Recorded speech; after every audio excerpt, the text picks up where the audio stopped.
திண்டுக்கல் மாவட்டம் வேடச்சந்தூர் அருகே மாசி என்ற திமுக நிர்வாகி வெட்டி கொலை செய்யப்பட்டார். இரவு 7 மணி அளவில் தனது தோட்டத்திற்கு சென்றுவிட்டு வீடு திரும்பிக் கொண்டிருந்த பொழுது சமத்துவபுரம் அருகே மர்ம நபர்கள் அவரை வழிமறித்து அரிவாளால் வெட்டியுள்ளனர். இதில் சம்பவ இடத்திலேயே மாசி உயிரிழந்தார். குற்றவாளிகளை கைது செய்ய கோரி மறியலில் ஈடுபட்ட உறவினர்களுக்கும் போலீசாருக்கும் இடையே வாக்குவாதம் தள்ளுமுள்ளு ஏற்பட்டது.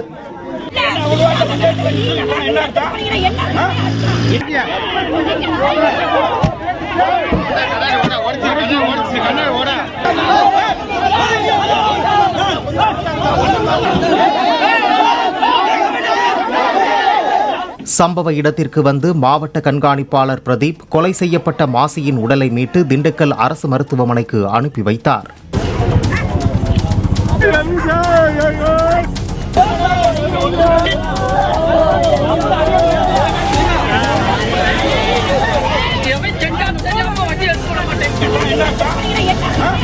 என்ன